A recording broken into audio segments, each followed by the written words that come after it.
Hi guys. तो last lecture में हमने पढ़ा था वर्नर थ्योरी को, इसके पास्टुलेट देखे थे, उसकी एग्जांपल देखी थी और उसको एक्सप्लेन किया था। उसके बाद हमने लिगेंड की कुछ टाइप्स को देखा और देखा कि लिगेंड का रोल क्या है एक हाइब्रिडाइजेशन के अंदर, उसकी बॉन्डिंग के अंदर। तो आज का हमारा जो टॉपिक है वो है valence bond theory. Valence bond theory क्या है, किसने एक्सप्लेन की, इसमें क्या एक्सप्लेन किया, इसके पास्टुलेट क्या है, इसकी एप्लीकेशन क्या है, इसकी लिमिटेशन क्या है, इन सब टॉपिक्स को आज हम कवर करने वाले हैं। तो कॉपी और पेन निकाल लें और साथ साथ नोट करते जाएँ। सबसे पहले हम स्टार्ट करते हैं इंट्रोडक्शन के साथ वैलेंस बॉन्ड थ्योरी। तो सबसे पहले बात कर लें इंट्रोडक्शन की। अगर इंट्रोडक्शन, तो इसको प्रपोज्ड बाय पॉलिंग नामी एक साइंटिस्ट था जिसने इसको प्रपोज किया। तो पॉलिंग ने वैलेंस बॉन्ड थ्योरी को प्रपोज किया और मॉडिफाइड बाय हगिंस।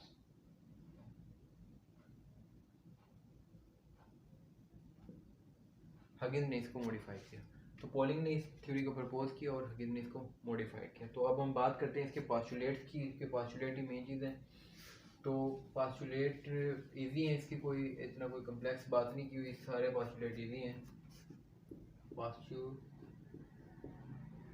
पास्टुलेट्स, तो पास्टुलेट्स के अंदर सबसे पहला अगर हम पास्टुलेट अगर इसका डिस्क्राइब करें तो क्या है कि पास्टुलेट में वो कह रहा है कि जो मेटल एटम और लिगेंड, ये इन दोनों के दरमियान जो बॉन्ड बनता है वो ओवरलैपिंग की वजह से बनता है। तो bond between metal and ligand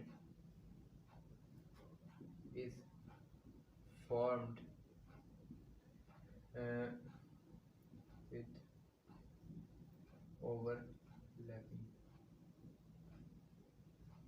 तो ओवरलैपिंग के ज़रिए इनके दरमियान बॉन्डिंग हो रही है। तो बॉन्डिंग कैसे हो रही है? ओवरलैपिंग के ज़रिए, यानी कि दो ऑर्बिटल्स हैं उनके, वो आके ओवरलैप कर रहे हैं, उसके बाद इनकी बॉन्डिंग हो रही है। दूसरा पास्टुलेट इसका क्या कहता है?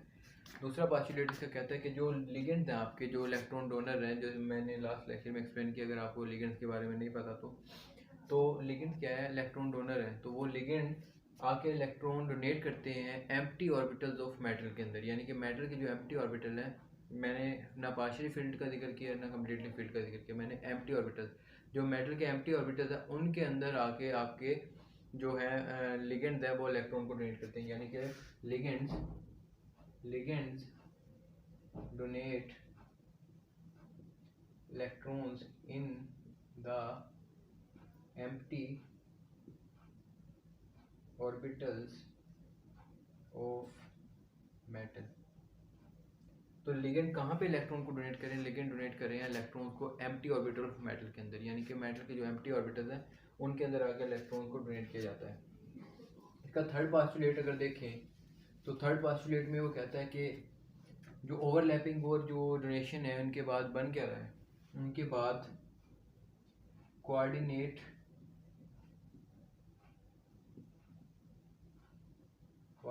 कोवेलेंट बॉन्ड फॉर्म्ड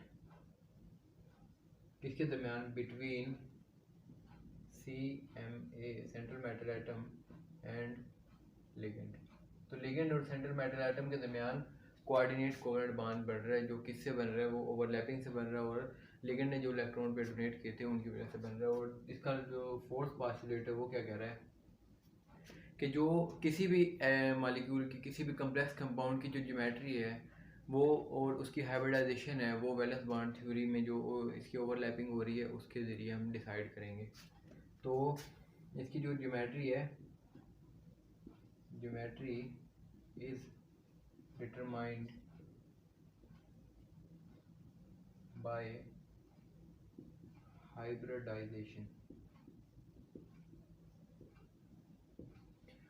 तो इसमें ये मतलब इसके तकरीबन मेन पास्टुलेट यही थे कि ये कैसे कैसे कर रहा है। तो अब इसमें हम अगर देखें इसी फोर्थ पास्टुलेट को अगर हम एक्सप्लेन करने जाएंगे ज्योमेट्री को कैसे डिटरमाइन करेंगे, तो मैं आपको एक रफली एक बार लिख के दिखा देता हूँ कि कैसे होगा, ताकि फिर आपको जब इसकी एप्लीकेशन पे हम जाएँ तो उसमें कोई मसला ना हो। तो इसके अंदर क्या हो रहा है कि आपके पास अगर आपकी हाइब्रिडाइजेशन है sp3, उसके बाद आपकी हाइब्रिडाइजेशन dsp2, फिर DsP3 एंड D2sp3। मोस्टली ये 4 किस्म की यूज़ होंगी आपके पास। तो इनके अंदर क्या है, अब sp3 अगर हाइब्रिडाइजेशन है तो आपके पास जो ज्योमेट्री बनेगी वो बनेगी आपके पास टेट्राहेड्रल ज्योमेट्री बन रही है। जब DsP2 का केस आएगा तो आपके पास जो ज्योमेट्री बनेगी वो बनेगी square planar.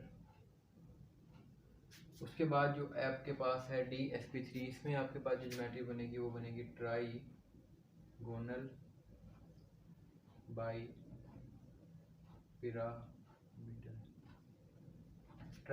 Pyramidal and the last one is, ये सबसे जो मोस्ट कॉमनली जो ज्योमेट्री आपके पास आती है ये है आपके पास D2sp3, इसकी ज्योमेट्री होती है ऑक्टाहेड्रल।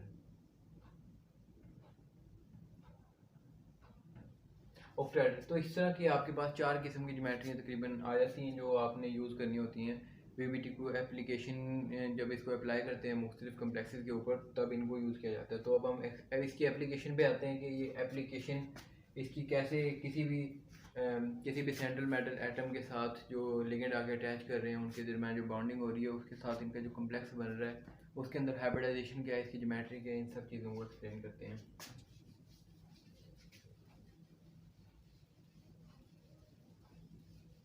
तो अब हम बात कर लेते हैं इसकी एप्लीकेशन की। तो इसकी एप्लीकेशन मुख्तलिफ हैं एप्लीकेशंस। तो सबसे पहले हम इसकी एप्लीकेशन देख लेते हैं ऑक्टाहेड्रल कम्प्लेक्सेस के अंदर, यानी कि for octahedral complexes. Octahedral complexes के अंदर हम अगर इसकी एग्जांपल को हम देखेंगे, अगर इसके अंदर हम एक कंपाउंड ले लें जिसको हम कहते हैं NH3 6 और इसको हम कर लें 3-। तो हमने एक कम्प्लेक्स कंपाउंड ले लिया हेक्साएमाइन कोबाल्ट। तो हमने इस कंपाउंड को ले लिया। तो अब हम इसमें अब हमने 3-4 स्टेप फॉलो करने हैं सब एप्लीकेशन के अंदर। तो अब हम इसके अंदर सबसे पहला स्टेप क्या करेंगे, हम सेंट्रल मेटल एटम के ऊपर हम चार्ज देखेंगे कि उसके चार्ज कितने हैं, उसके बाद उसकी इलेक्ट्रॉनिक कॉन्फ़िगरेशन को सॉल्व करेंगे। तो चार्ज अगर देख लें तो अमोनिया हमारे पास क्या है कि न्यूट्रल है। अमोनिया न्यूट्रल है तो इसके ऊपर एक्स्ट्रा लोन पेयर नहीं बढ़ा, तो ये क्या करेगा, ये न्यूट्रल के तौर पे बिहेव करेगा, तो इसलिए ये चार्ज के अंदर पार्टिसिपेट नहीं कर रहा। तो ये 3- है, तो इसको न्यूट्रलाइज करने के लिए इसके ऊपर +3 चार्ज आ जाएगा। +3 और -3 से ये एक न्यूट्रल कंपाउंड बन जाएगा ओवरऑल। तो इसके ऊपर +3 आ गया। तो हमारे पास अगर हम इसकी इलेक्ट्रॉनिक कॉन्फ़िगरेशन लिख के देखें तो कोबाल्ट की हमारे पास बन रही है 27 है इसका एटॉमिक नंबर। तो इसके मुताबिक ये बन रहा है आर्गॉन के 18 आ गए हमारे पास 18। उसके बाद आ गया 3D एंड 4 नहीं, पहले आप 4S एंड 3D कर लें, उसके बाद फिर आप इसको रीअरेंज करेंगे 4S एंड 3D। अब 18 तो इधर आ गया आपके पास, 18 आपके इधर निकल गए। 18 के बाद 2 इधर और 5 इधर, 2 इधर और 7 इधर। तो इधर आपके पास आ जाएंगे 2 एंड इधर आ जाएंगे 7। तो ये आपके पास कोबाल्ट की सिंपल एक कॉन्फ़िगरेशन आ गई है। अब आप इसकी कोबाल्ट 3+ की निकालनी है तो आपने कैसे निकालेंगे, इसमें से 3 इलेक्ट्रॉन को अगर लूज करवा दें तो 24 एंड ये आ जाएगा +3। तो अब आपके पास क्या आएगा, आर्गॉन के 18, वही फिर से 18 आ गए। उसके बाद आपके रीअरेंज अगर करेंगे तो ये इधर आ जाएगा आपका। तो पहले 4S में से इलेक्ट्रॉन निकलेंगे, उसके बाद इधर से। तो अब 3 निकालें, 2 इधर से निकलेंगे, 1 इधर से निकलेगा, यानी कि बच जाएगा आपके पास 3D6 एंड 4S0। तो ये आपके पास D ऑर्बिटल आ जाएगा। अब इस D ऑर्बिटल को आपने इधर लेके आना और उसको एक्सप्लेन करके दिखाना है कि कैसे आया है। तो आप इस D ऑर्बिटल को एक्सप्लेन करना है, अब कैसे करेंगे। D ऑर्बिटल आ गया आपका, उसके बाद आपका S आ गया एंड उसके बाद आपका P ऑर्बिटल आ गया। तो ये हो गया 3D 4S 4P। इसके अंदर 3 है, इसके अंदर 5 ऑर्बिटल्स होंगे और इसके अंदर 1 ही होगा। तो अब इसके अंदर हमने इलेक्ट्रॉन की फिलिंग करनी है हंट रूल लगा के। तो अब कैसे करेंगे फिलिंग, 6 इलेक्ट्रॉन है, हमने 6 इलेक्ट्रॉन को फिल करना है। तो सबसे पहले इन 6 इलेक्ट्रॉन को फिल कर देते हैं, 1 2 3 4 5 और ये 6। तो हमने फिलिंग कर दी। तो फिलिंग करके हमने क्या चीज़ नोट की, हमने नोट किया कि हमारे पास जो है 4 अनपेयर्ड इलेक्ट्रॉन पड़े हैं और दो हमारे पास, एक हमारे पास पेयर्ड इलेक्ट्रॉन का सेट आ गया और डी ऑर्बिटल मतलब कि ये एक हाफ और पार्शली फिल्ड हो चुका है तकरीबन। तो अब हमने क्या करना है, हमने जो अपना वीबीटी क्या कह रही है हमें कि जो लिगेंड है आपका वो इलेक्ट्रॉन को डोनेट करेगा एम्प्टी मेटल एटम, जो मेटल के एम्प्टी ऑर्बिटल है उनके अंदर। तो मेटल के एम्प्टी ऑर्बिटल तो अभी हम नहीं है हमारे पास, तो अब इसमें क्या रोल प्ले कर रहे हैं, इधर लिगेंड आकर रोल प्ले करेंगे, उनकी टाइप्स रोल प्ले करेंगे। यानी कि अगर आपके पास स्ट्रॉन्ग फील्ड लिगेंड है या वीक फील्ड लिगेंड है तो वो आके डिसाइड करेगा कि वो क्या कर रहा है। तो हमारे पास हमने अमोनिया को जब ले रखा था तो अमोनिया हमारे पास वीक स्ट्रॉन्ग फील्ड लिगेंड के तौर पे बिहेव करेगा। Strong field ligand, strong field ligand की प्रॉपर्टी थी कि वो पेयरिंग कर सकता है, यानी कि वो एम्प्टी ऑर्बिटल्स के अलावा जो अनपेयर्ड इलेक्ट्रॉन्स हैं उनको पेयर अप कर देता है, उसके बाद एम्प्टी ऑर्बिटल खुद बनाता है, फिर उनके अंदर जाके अपने इलेक्ट्रॉन डोनेट कर देता है। तो हमें 6 एम्प्टी ऑर्बिटल चाहिए, 1 2 3 4, और हमारे पास 4 अनपेयर्ड इलेक्ट्रॉन पड़े हैं। तो अब अमोनिया क्या करेगा कि वो इनको पेयर अप कर देगा, तो ये इलेक्ट्रॉन मूव कर जाएगा इधर और ये मूव कर जाएगा इधर। तो अब पेयरिंग के बाद इसकी शक्ल कुछ ऐसी बनेगी। अब पेयरिंग के बाद अगर इसकी बनाए तो 2 3 4, ये इधर आ गया एक पेयर, दूसरा पेयर इधर आ गया और तीसरा पेयर इधर आ गया, 2 एम्प्टी ऑर्बिटल इधर आ गए। उसके बाद 4s एंड 4p के 3 ऑर्बिटल, 1 2 3 4 5 6 एम्प्टी ऑर्बिटल अब हमारे पास आ गए हैं। तो अब हमने 6 अमोनिया के जो एटम्स इसमें डालने थे, अमोनिया का मालिक्यूल डालने थे, तो अब हम डाल देंगे। तो अमोनिया आगे इधर अपने 6 NH3, इधर भी NH3, इधर भी NH3, इधर भी NH3, इधर भी, तो सारे अमोनिया आके इधर अपने इलेक्ट्रॉन पेयर डोनेट कर देंगे और हमारे पास ये स्ट्रक्चर आ जाएगा कुछ इसका ऐसे। तो अब उसी पॉस्टुलेट के अंदर अगर बात करें तो वो कहता है कि जो आपके पास ये हाइब्रिडाइजेशन हुई है, तो अब इसकी अगर हाइब्रिडाइजेशन निकालें तो ये D था, ये S था और ये P था। तो इसमें से अगर निकालें तो 2 D के ऑर्बिटल हैं जो अमोनिया ने डोनेट करने के बाद, तो D के 2 आ गए, उसके बाद S आ गया और इधर से आ गया हमारे पास P3। तो हमारे पास जो हाइब्रिडाइजेशन इसकी आई, हाइब्रिडाइजेशन हमारे पास आ गई D2sp3, D2sp3 हाइब्रिडाइजेशन आ गई। तो इसका मतलब क्या है कि ये एक ऑक्टाहेड्रल कम्प्लेक्स है। D2sp3 हाइब्रिडाइजेशन मैंने आपको पहले लिखवाया था, अगर आपने नोट्स बनाए हैं तो पीछे देखें, तो उसमें मैंने कहा था कि जो हाइब्रिडाइजेशन D2sp3 होगी उसका स्ट्रक्चर होगा ऑक्टाहेड्रल। तो ये भी मैं आपको दिखा देता हूँ कि कैसे होगा। तो एक और चीज़ इसके अंदर है कि वो चीज़ क्या है, वो है कि आप इससे मैग्नेटिक मूवमेंट भी निकाल सकते हैं, मैग्नेटिक मूवमेंटा या मैग्नेटिक मूवमेंट के, वो पैरामैग्नेटिक है या डायमैग्नेटिक है, इसका बहुत आसान है ये निकालना। तो इसके लिए क्या करना है, mu is equal to n into n plus 2 under root. तो इसको हमने ऐसे निकालना है, mu into n plus n is equal to 2। तो अब क्या होगा, अब जो इसके अंदर n है, n क्या कर रहा है, n हमारे पास n is the number of unpaired electrons.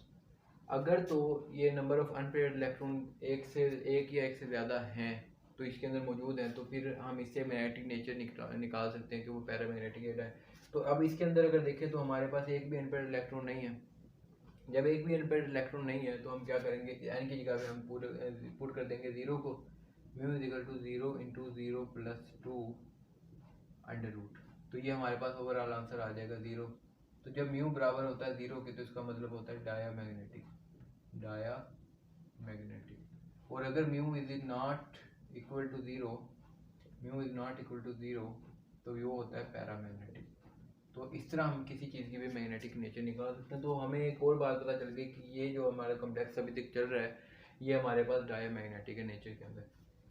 अब हम इसको एक्सप्लेन करते हैं, इसका स्ट्रक्चर बना के देखते हैं, और उसके अलावा उससे आपको ज़्यादा क्लैरिफाई होगा कि हमने ये जो इसके अंदर ऑर्बिटल की फिलिंग की है उसके बाद ये सारा किया है तो इसका क्या रिजल्ट निकल रहा है। हमारे पास ऑक्टाहेड्रल हम कैसे कह सकते हैं इसे, तो इसकी जो ज्योमेट्री अब बन रही है वो कैसे बनेगी, CO, हमारे पास जो ऑक्टाहेड्रल स्ट्रक्चर होता है वो कुछ ऐसा होता है, NH3 NH3 NH3 NH3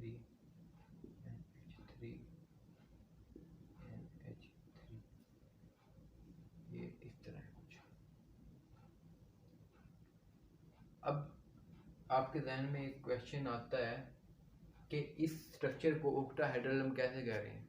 आपको ये ऑक्टाहेड्रल कहाँ से दिख रहा है ऐसा कि मतलब अगर देखा भी जाए तो इसके अंदर 6 हैं, 6 अमोनिया अटैच हैं एक कोबाल्ट के साथ, तो हेक्सा बनना चाहिए था ये। तो मोस्टली बच्चों के ध्यान में ये क्वेश्चन आता है, तो वो ऑक्टाहेड्रल ऐसे कह रहे हैं इसको कि अगर हम ये हमारे पास है 3D स्ट्रक्चर, तो इसमें क्या हो रहा है कि ये जो है ये ऊपर की तरफ जा रहा है, मतलब ये प्लेन से शायद बाहर आ रहा हो और ये प्लेन के अंदर जा रहा हो, तो इस तरह भी हो सकता है। तो जो ओवरऑल इसका स्ट्रक्चर है वो कैसे है कि ये ऊपर से जा रहा है और ये इस प्लेन के नीचे है, ये प्लेन के ऊपर, ये एक प्लेन के अंदर है चारों, ये चारों अमोनिया एक प्लेन के अंदर है, ये एक प्लेन से ऊपर, ये प्लेन से नीचे। तो ये इसकी बॉन्डिंग जो है वो इसके साथ ऐसे होगी इस अमोनिया के साथ, और उसके बाद इसकी बॉन्डिंग इस अमोनिया के साथ भी ऐसे होगी। उसके बाद इसी की बॉन्डिंग इस अमोनिया के साथ भी हो रही है और इसी की बॉन्डिंग इस अमोनिया के साथ भी हो रही है। तो अब गौर से ज़रा देखें तो ये इसका एक हेड बन गया, उसके बाद ये इसका दूसरा हेड बन गया, ये इसका तीसरा हेड बन गया, और एक उल्टी साइड पे भी है इसका चौथा हेड। अब यही स्ट्रक्चर सेम नीचे रिपीट हो रहा है लेकिन उल्टा होकर रिपीट हो रहा है, तो इधर भी सेम वही स्ट्रक्चर आ रहा है। तो दो अमोनिया इस तरह मतलब आगे की तरफ होंगे तो वो ऐसे अटैच हो रहे हैं। तो अब इसको देखा जाए तो 1 2 3 और वो पीछे वाला 4 और नीचे भी 4 4 4 8 मिलके ये ऑक्टाहेड्रल बना रहे हैं। तो इस तरह ये ऑक्टाहेड्रल ज्योमेट्री इसकी कंप्लीट होती है।